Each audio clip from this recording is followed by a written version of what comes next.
Hey, good morning. Eto, overtime ako ngayon. Ha ha ha ha. Super lalim ng boses. Wala pa akong tulog.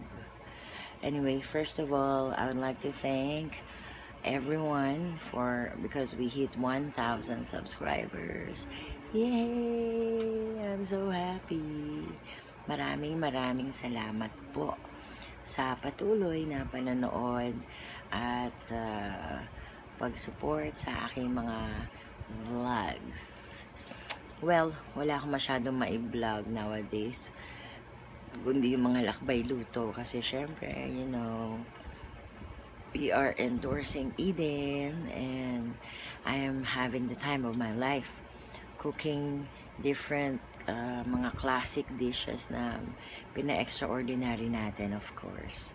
And right now, kaya overtime ako, may sakit si baby.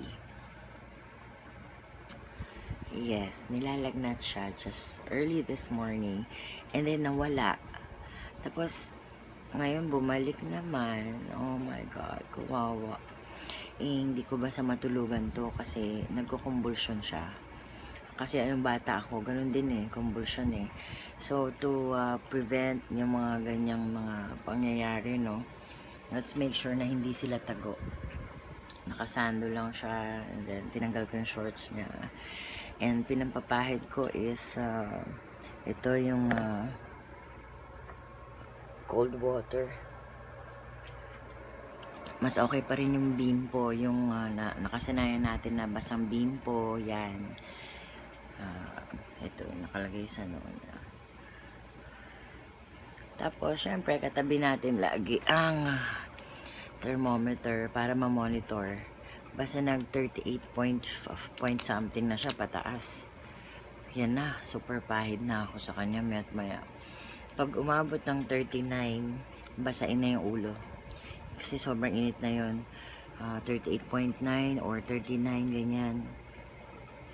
Para hindi sila kumaga hindi umakyat yung init sa ulo, no? Kasi yun na nagiging cause minsan ng pagkukumbulsyon. So, dapat number 1, monitor siya sa punas.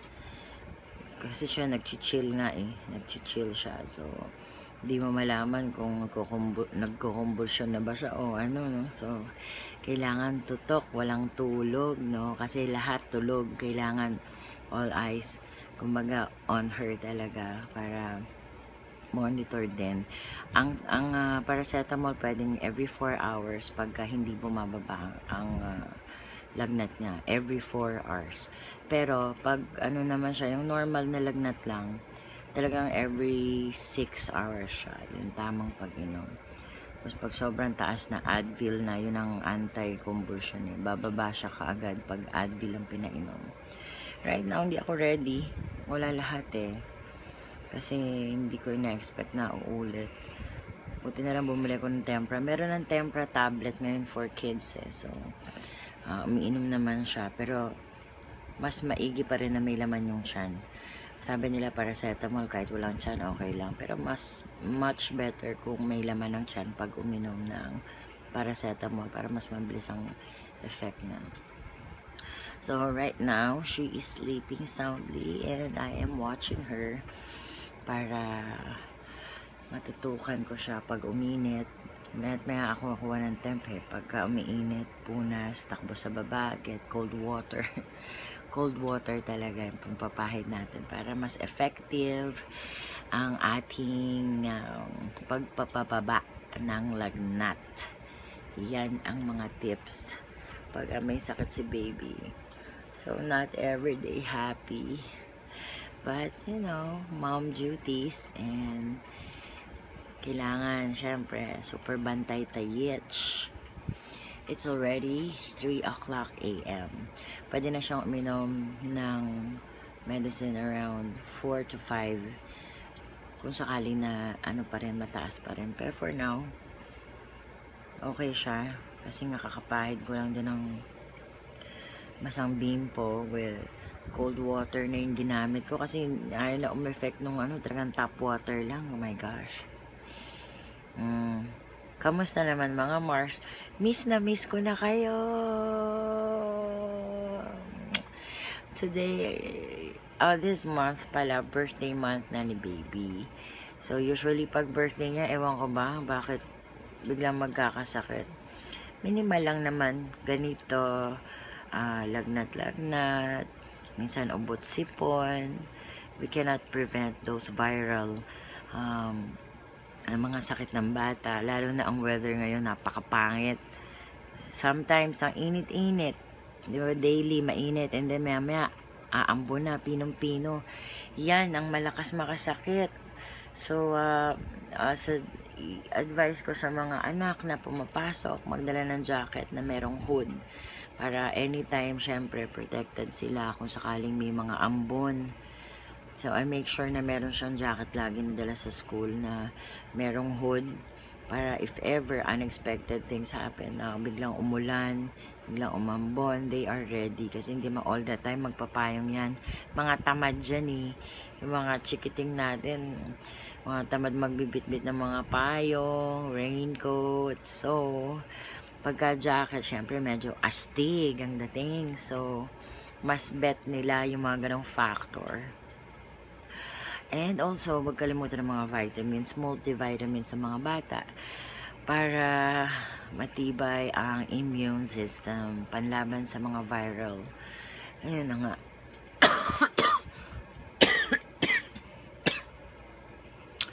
Yes, ako din.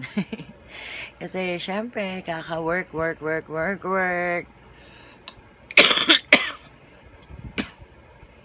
Excuse me. Medyo tinablan tayo. Magaling ako sa Bicol. Kasi delayed ang flight. Tapos, nagsushoot kami kahit na umuulan. Biglang aaraw. Oh my G. Medyo sinukuan ako doon. Kaya bumigay. Tinablan ako ng ubot sipon. Tapos kaninang hapon parang lalagnatin na ako. Unahan ko nga ng BioFlu. Kasabay ng Mucobron. Yung para sa ubot sipon ko yun eh. O Dipak, wow, I'm alive at this time para si baby naman ang alagaan ko. So, kailangan bago pa lang mag-rest back ang sakit, kailangan meron na tayong panglaban agad-agad. Unahan na natin kaysa maunahan tayo kasi pagka dumapo na sa atin, ang hirap ng paalisin. Ay, nako. Meron ako mga stock ng mga gamot. Siyempre, watchful din tayo sa expiration. Nag-stock ako lagi ng Biogesic, BioFlu, and Mucobron. Mas effective ang Mucobron kesa sa Tuceran. For me, kasi ubot sipon na yan eh, dala niya na. Ang BioFlu naman, all in all na yun para sa lahat. So far, effective siya for me. And pag meron kayo mga nararamdamang something, ganyan, makatinalamunan nyo, ganyan, inuman nyo na kaagad. Huwag nyo nang hayaan lumanding sa atin. Sa akin, hindi mo masyado malala. Pero, syempre, kinokontrol ko siya. Dahil, I need to be a hero to my baby. So, anyway, it's been nice. This is my first time to try this live dito sa YouTube. And hopefully, I'm gonna cook for you again, guys. And pag may free time again, I'll do a vlog para sa mga enjoyment ng mga Mudra Bells.